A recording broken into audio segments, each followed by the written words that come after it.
Welcome to another edition of EdTalks. I'm with my friend Jim Molpus. Jim, welcome to EdTalks. Ed, good to connect with you again. This is really exciting because you're one of the pioneers when it comes to healthcare media, and you've been doing it for some 25 years. I want to talk to you kind of about your origin story here in a second, but I want to break down what are the shifts that you've seen, those 25 years, not only with publishing, but in actual strategies and technologies and stuff like that. So it'll be really interesting. Well, thanks, Ed.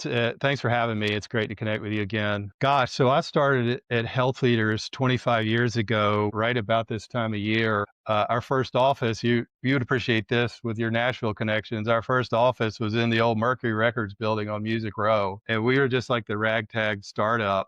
A bunch of investors in Nashville thought it would be important to have a media voice in the industry, and they banded together and created HealthLeaders. And we started off in that old record building, and for the first 3 years or so, we would have aspiring artists wandering in with their CDs, trying to pitch us, thinking we're still a record company. We'd have to explain we were healthcare publishers, but those startup days were fun. Boy, the industry has shifted so much. I Yeah. mean, Well, Jim, tell me, what were some of the names of the magazines that you all produced that in healthcare? so for Health Leaders had for up until a couple of years ago, we had Health Leaders magazine. That was our primary media driver back when magazines were really rolling well. We were publishing a monthly 128-page magazine back then. That was in the early 2000s, and it just shifted away from print like the industry does. Our focus now, we really call our content team, we're content creators. We may write, we may do social media, we do video, we do webinars, we do live events. We're somewhat agnostic to the format. Our editors do a good job across all formats. Yeah, no, that's great. No, and I'm so appreciative because I used to consume those magazines. I remember they would stack up on my desk, because it was I'd see them every day, and I gotta educate myself, and that was the primary mode of how people like myself, the industry educated ourselves was through print media. But yeah, over time things shifted, like you have mentioned. What other sort of shifts have you seen, observed? Because you've had a bird's eye view. Because while we're busy being CIOs and other types of leaders and busy with the day to day, you're able to see the whole thing happening in real time. So, what are some of the major shifts that you've observed over? Gosh, I mean, think about how this industry has changed in the last 25 years. The way I think about it is everything has changed and nothing has changed.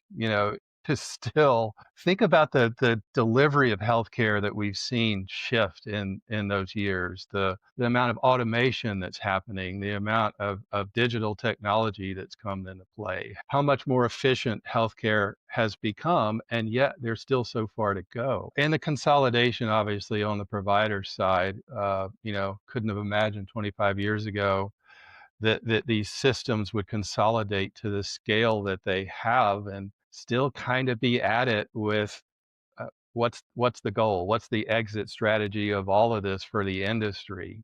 It's going to be fascinating to watch over the next few years. Yeah. Yeah. So, are you the catalyst, Jim? Are you the catalyst that made Nashville sort of healthcare mecca? Yeah, everyone's like, that's where Jim and his group are.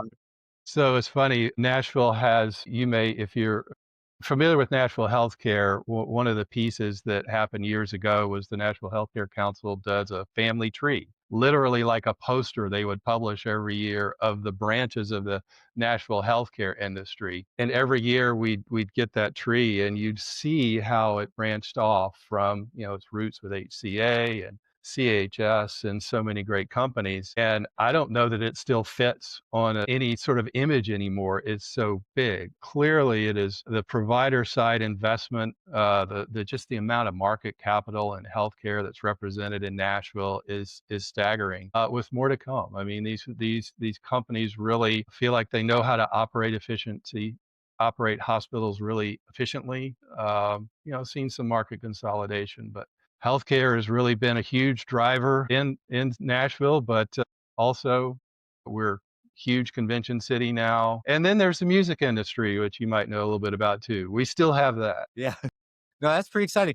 So, Jim, again, you've seen a lot of shifts over 25 years. What would be your advice to, let's just say, mid-career type people that might be watching? What sort of things, from a leadership perspective, might you suggest for them as they continue their career? Well, it's interesting. I'll say part of my responsibility we have a parent company in several brands across industries. And part of my responsibility includes publishing the HR Daily Advisor and our HR conferences, Spark, HR and Spark Talent conferences.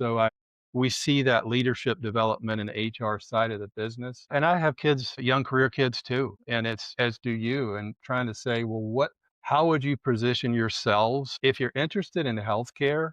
I think just learning everything, pick a lane, so to speak, whether it's provider side or whatever, and then try to learn what's the technology they're using, what are the workforce issues we're healthcare adjacent. We're not providing care. We're trying to provide peer strategies for the industry.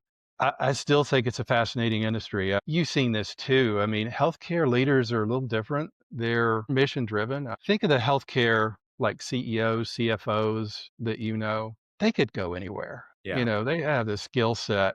Could be on Wall Street. They could be at Fortune companies. In many cases, they've chosen healthcare because there's something in there. There's a little mission TikTok in there that motivates them, and I think that's a cool thing. That's what makes this industry so fascinating to cover. Yeah, no, I agree with you 100%.